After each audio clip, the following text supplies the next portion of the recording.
Everyone, आप सभी का स्वागत है देव उठावनी एकादशी में। आज हम आपको एकादशी व्रत की देव उठावनी एकादशी व्रत की कथा सुनाने जा रहे हैं। देव उठावनी वर्ष को हरिशयानी व्रत कथा भी कहा जाता है। आषाढ़ शुक्ल पक्ष की एकादशी को देवशयानी एकादशी कहा जाता है। इस दिन भगवान विष्णु हरि सागर में योग निद्रा में चले जाते हैं और आज के दिन से ही चतुर्मास भी लग जाता है। 4 महीने की योग निद्रा के बाद जब भगवान विष्णु उठते हैं, उस दिन देव उठावनी एकादशी कहा जाता है। इन्हें 4 महीनों में भगवान विष्णु योग निद्रा में होते हैं। व्रत कथा आरंभ करते हैं। जय विष्णु भगवान की।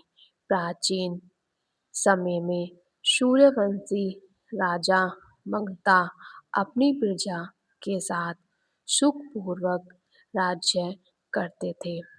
एक दिन उनके राज्य में 3 वर्ष तक वर्षा न हुई।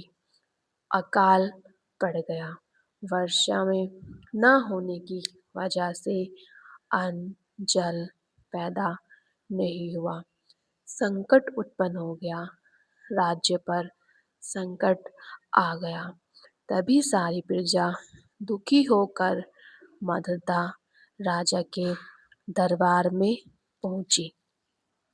राजा के पास जब प्रजा पहुंची, राजा दुखी हो गए।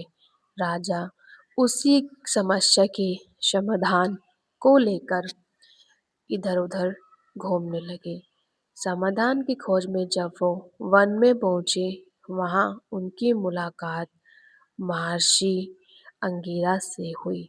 उन्होंने अपनी सारी समस्या महर्षि अंगिरा से बताई। तभी महर्षि अंगिरा ने उन्हें कहा, देवशयानी एकादशी आ रही है।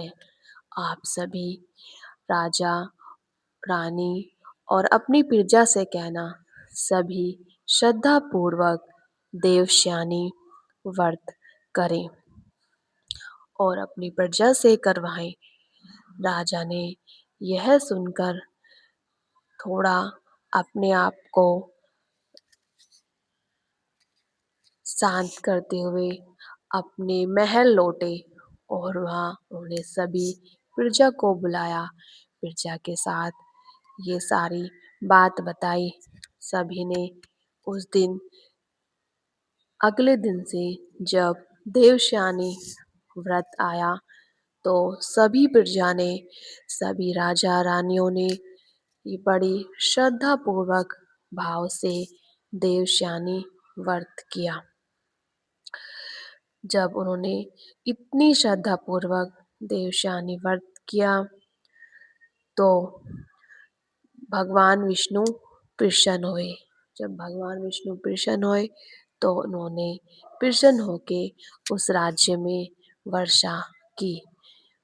बहुत हरियाली आ गई। अन्न जल सब पैदा हो गया। भगवान विष्णु की जो भी सच्चे मन से पूजा पाठ और इस दिन देवशयानी व्रत को करता है, उसके सभी कष्ट दूर होके उस पे भगवान विष्णु की कृपा बरस जाती है। इस व्रत को करने वाले सभी पर भगवान विष्णु की कृपा होती है।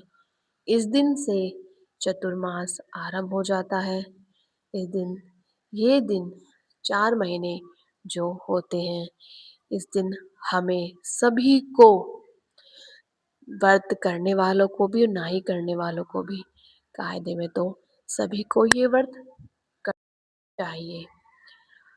ये दिन जो होते हैं, सत्कर्म, दान, जाप, पूजा पाठ से भरे वाले होते हैं, इसलिए सभी को इन दिनों जो चतुर्मास में सभी को जितना हो सके दान पुण्य करना चाहिए।